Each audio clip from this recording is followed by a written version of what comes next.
ହଉ ମୁଁ ତମକୁ ତ କାଲି ପାଠ ଦେଇଥିଲି କରିକି ଆଣିଛ। ଆଜ୍ଞା ଦିଦି। ହଉ ଦେଖେଇଲ।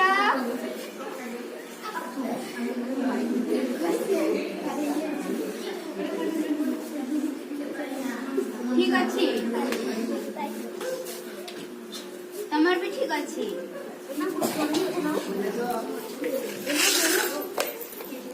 ମୁଁ ତମକୁ କିଛି ପରିବା ଦେଖେଇବି, ତାର ନାଁ କହିବ।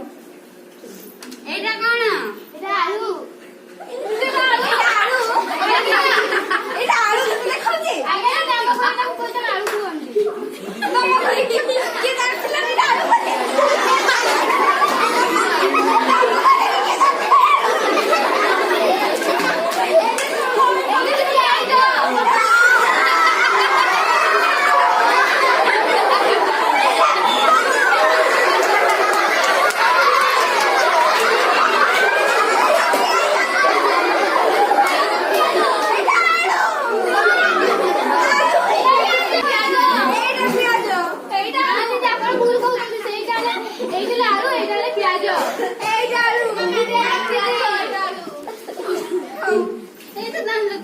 ଦିଦି এটা কোন খাড়াটা উঠি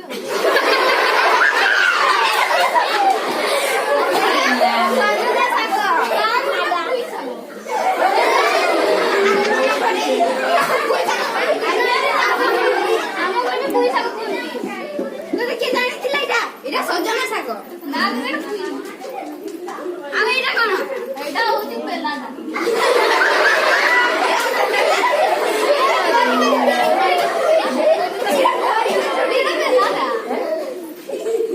ତମକୁ ପଚାରିକି କିଛି ଲାଭ ନାହିଁ, ମୁଁ ତୋର ପାଠ ପଚାରିବି। କହିଲ ସୁଖର ବିପରୀତ ଶବ୍ଦ କଣ? କହିଲ ଦିଦି ମିଛ। ଭଲ ପାଠ ପଢୁଛୁ, ଭଲ ଷ୍ଟୁଡେଣ୍ଟ। ଆଉ କହିଲ ଭଲର ବିପରୀତ ଶବ୍ଦ? ଭଲର ତ ଦୁଃଖ ହଉଛି।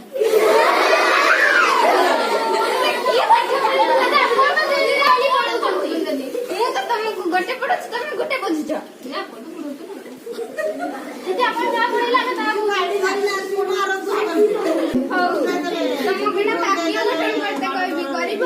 ଆଜ୍ଞା ଦିଦି। ମଧୁରର ବାକ୍ୟ ଗଠନ କରିଲୁ ତୁ।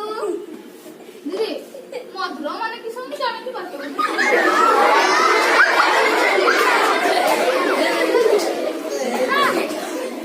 ଆରେ ମଧୁର ମାନେ ପୁରା ମିଠା। ତୁ କାଲି ହେଲା ରସଗୋଲା ଆଣିବୁ, ସେଟା ମିଠା ନା ଖଟା ମତେ କହିବୁ। ଆଉ ତୁ କରିଲୁ ଗାଈ ପଲ ଯାଉଛନ୍ତି ର ବାକ୍ୟ ଗଠନ କରିଲୁ। ଦିଦି ଗାଈ ବୋଲେ ତ ଜାଣିଥିଲି, ମେଣ୍ଢା ବୋଲେ ଜାଣିଥିଲି।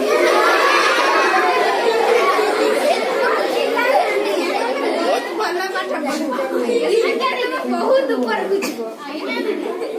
ତୁ ବଡ ହେଲେ କଣ ହବୁ କହିଲୁ? ଦିଦି ମୁଁ ବଡ ହେଲେ କଣ ମୁଁ ଆପଣଙ୍କ ଘରେ ଟିଚର। ଆଉ ସୋନାଲି ତୁ କଣ ହବୁ? ଦିଦି ମୁଁ ବଡ ହେଲେ କଣ କରିବି ବାକି ଜାଣିନି। ମୁଁ ଜଣେ ଶିକ୍ଷୟିତ୍ରୀ, ପିଲାମାନଙ୍କୁ ପାଠ ପଢାଇବା ମୋର କର୍ତ୍ତବ୍ୟ। ପିଲାମାନଙ୍କୁ ଭିତ୍ତିକ ଜ୍ଞାନ ଦେବା ସଙ୍ଗେ ସଙ୍ଗେ ସେମାନଙ୍କୁ ଆଧ୍ୟାତ୍ମିକ ଓ ନୈତିକ ଜ୍ଞାନ ମଧ୍ୟ ଦେଇଥାଏ। ପିଲାମାନେ ଯେତେବେଳେ ପାଠ ପଢି ନିଜ ନିଜ ଜୀବନରେ କିଛି ଉନ୍ନତି କରନ୍ତି, ସେତେବେଳେ ସବୁଠାରୁ ବେଶୀ ଖୁସି ମୁଁ ହୁଏ। ମୋ ଜୀବନରେ ଯଦି ମୁଁ ଦୀପଟିଏ ହୋଇ ଅନ୍ୟକୁ ଆଲୋକିତ କରିପାରିଲି, ତେବେ ସବୁଠାରୁ ବେଶୀ ଭାଗ୍ୟବାନ ମୁଁ ମନେ କରେ।